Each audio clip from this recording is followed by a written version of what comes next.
Ingkar itu hati telah berbuat melampaui batas terhadap Allah yang berupa bersenggama, berkasih-kasihan terhadap nafsu lewat kesenangan dunia. Sholat yang bagaimana yang bisa mencegah hal itu? Padahal ma'asyiral muslimin, mulai sejak kecil sampai tuwek ate matek, sholat yo jalan secara syariat, faksa wal mungkar jalan terus. Letak yang dimaksud sholat yang bisa mencegah perbuatan keji dan perbuatan mungkar itu yang bagaimana? Inilah materi pada kesempatan malam hari ini yang akan kami bahas sebagai rukun Islam yang kedua. Pertama, rukun Islam yang pertama syahadat kemarin. Manakala syahadatmu belum sah di mata Allah, otomatis sholatmu ya rusak. Manakala sholat kamu rusak di mata Allah, maka selain sholat pun rusak semuanya. Bahkan Allah sampun atau sudah memberikan satu ketegasan, fawailul lil musallin alladzina hum an sholatihim sahun. Celakalah bagi orang yang sholat sahun, ketika sholat hatimu melalaikan terhadap Allah. Ini ancaman Allah. Bapak Ibu hadirin jamaah rahimakumullah, pada malam hari ini aku akan membongkar semua kedok hati kita masing-masing terkait masalah sholat selama ini belum benar. Saya katakan belum benar, saya merujuk di dalam surah Al-Baqarah ayat 238. Di situ dikatakan hafizu ala sholawah wassolatil wusta wa qumu lillahi qanitin ay khashi'in. Yang inti daripada ayat tersebut, tegakkanlah, jalankanlah sholat itu dengan khusyuk. Bapak Ibu, kita tidak akan pernah bisa melakukan sholat dengan khusyuk manakala kita belum bertemu terhadap Allah. Tidak bisa. Baik kita telah disebut sebagai al-alim, al-ulama, al-santri atau tidak, tetap tidak bisa. Qanitin ay khashi'in, wajib hukumi sholat iku khusyuk. Lah tarkibnya definisi daripada khusyuk, hati ini tidak selingkuh terhadap kesenangan dunia.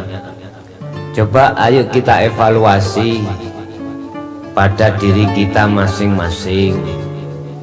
Masihkah di dalam hati ini seperti itu? Jalan satu-satunya kau bisa bertemu terhadap Allah, terlebih dulu kau meliputi beberapa tahap yang sudah kami jelaskan di depan kemarin. Anda harus berguru terhadap guru akhirat. Setelah itu Anda akan dibimbing tentang ilmunya untuk menuju terhadap Allah, untuk bertemu. Ketiga, kau akan diperintahkan untuk melakukan tindakan amaliyah hati iki untuk melakukan zuhud. Baru di situ akan bisa bertemu. Kalau sudah bertemu, barulah sholat ini sedikit demi sedikit akan terbangun, memenuhi target apa yang disebut di dalam salah satu ayat wa qumu lillahi qanitin. Bahkan Allah menjelaskan dalam bahasa isyarah di dalam surat An-Nisa ayat 43. An-Nisa itu surat yang keempat, ayat 43. Ya ayyuhalladzina amanu la taqrabu as-shalah wa antum syukara hatta ta'lamu ma taqulun. Wahai orang-orang yang beriman, janganlah kau mendekati wala taqrabulan ojo podo nyedeki sira kabeh as-sholata ing salat wa antum khali utawi keadaan sira kabeh iku sukara mabuk. Ki maksude mabuk iku sing ya apa? Pandangan syariat mabuk iku ya mendem niku. Tapi pandangan hakikat atimu sing mendem menyang urusan dunya iki lho sukara iku. Jangankan untuk melaksanakan, mendekat aja tidak boleh. Artinya apa? Ketika saat kau menjalankan sholat tetapi hatimu mendem wedoan, maksudnya mendem dunya, sholat sing koyok ngono kuwi padha karo sholat sing muspro. Pandangan hakikat. Mengapa di situ dikatakan la taqrabu, jangan mendekat, jangan mendekati? Karena Allah iku maha suci. Manakala dalam hatimu masih penuh dengan kotoran najis, maka gak pantes lungguh ning kono. Hatta ta'lamu ma taqulun, sampai kamu itu wis sadar. Artine nek wis gak mendem atimu menyang urusan donya, moko salatmu iku bener. Ngoten lho.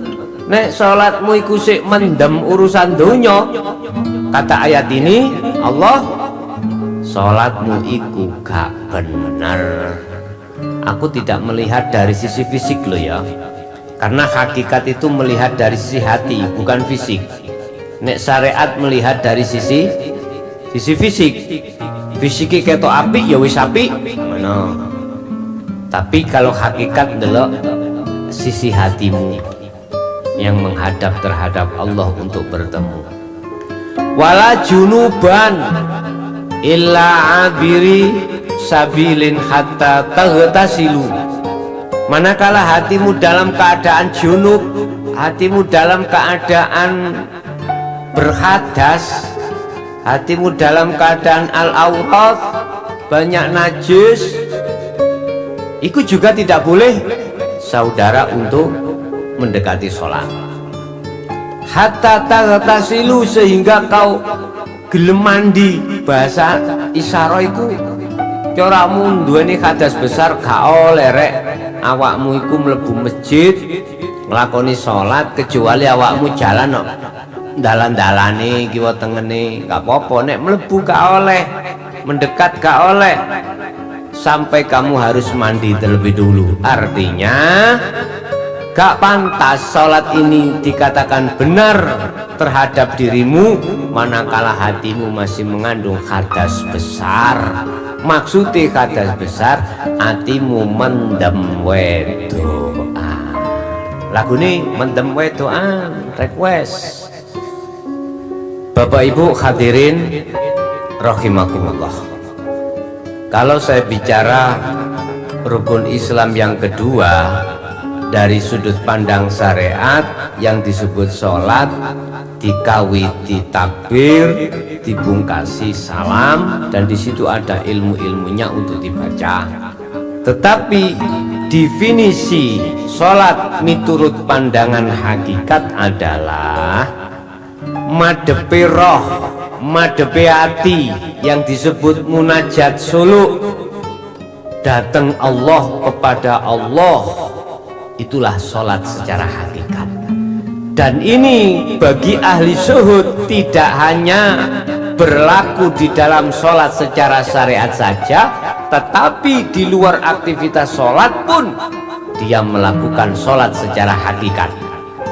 Loh, kalau ini berlaku, barulah cocok ambek dawe Allah dalam surat Al-Baqarah ayat 238 dan An-Nisa ayat 43. Ana pitakon, lah enak toh, lah enak laan. Awak dewi pas macul-macul mudek luluh iku dikatakan salat. Rungokno.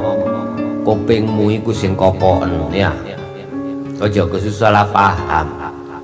Tadi saya katakan salat miturut syariat iku hubungane ana fisik, dikawiti takbir, dipungkasi salam. Tapi gak menyentuh hati niku madhep nang Allah, enggak. Krono apa? Krono karena hatinya mendem duniawiyah. Makanya gak dikatakan sholat hatinya. Hakikatnya nggak ada. Iki sholat cara syariat. Ning kuno ada aturane, ana ngelmune, ada ilmunya. Harus menutup seluruh aurat. Aurate wong lanang baina surra warubah. Mulai udel sampai dengkul tutup ono. Masih ketok wetengi susune wong lanang ya ora apa-apa, pokoke aja sampai ketok udele. Iku ngelmu untuk nutupi aurat. Wayang ngadeg maca apa kudu maca Fatihah, aja maca halu-halu Bandung. Oleh begitu seterusnya, ada ilmunya tersendiri dalam syariat, iku cek gak rusak. Ya. Sesuai dawuh Rasulullah, sallu kama ra'aitumuni sholli. Salat sira koyo nalikane aku salat itu bagaimana salat Rasulullah itu. Jangan mengambil dari sisi fisik tok, dari bahasa sholatnya Rasul.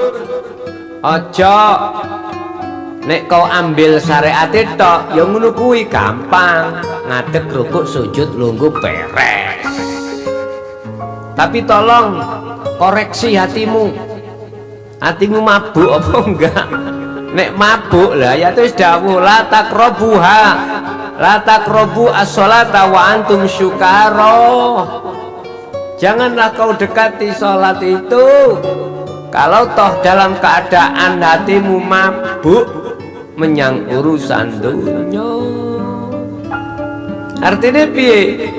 Aja sholat model ngono lho maksudnya. Biar Anda dengan adanya ayat ini cepat evaluasi, koreksi diri, dan berlaku sholat seperti sholatnya Kanjeng Rasul Muhammad. Ngoten lho rek. Jadi sholat secara hakikat iku bertemunya madhepi roh ati iki menyang Gusti Allah. Di dalam media munajat atau suluk atau zuhud atau topo atau meditasi. Kuncinya di situ ada zikir nomor 3. Baru bisa buka lawangi musyahadah. Dan Anda tidak memegang, tidak tahu tentang masalah zikir sirul asrar, maka jebule yang muncul pada hatimu genderowo, wewe gombel. Mana lo? Yaiku alam mukasyafah. Wis tak elingno kanca-kanca sing ana thariqah ya ngono.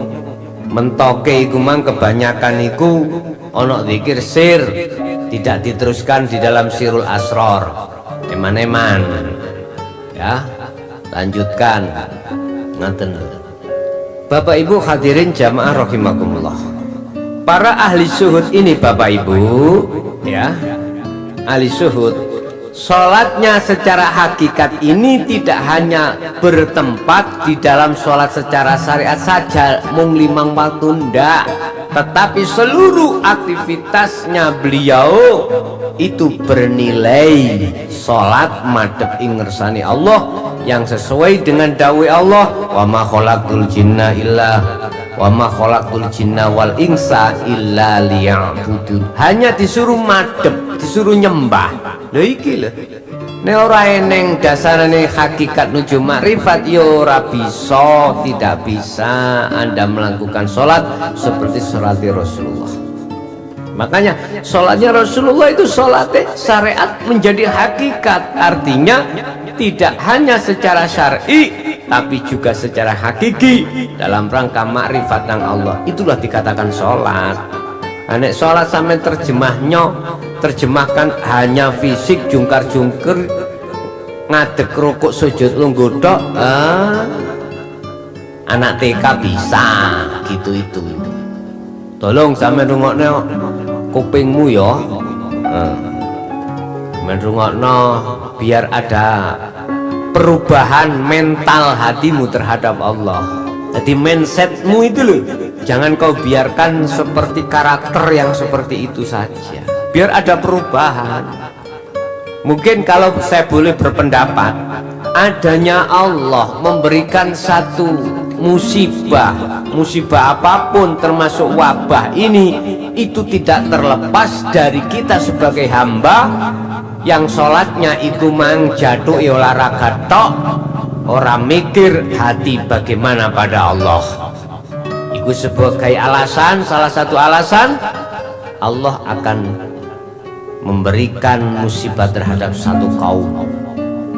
Sebab keterangan iki nek tak kembang no Pak, ya Allah, nek tak kembang ke ngoten wis gak oleh ampun sampean, isine gur salah,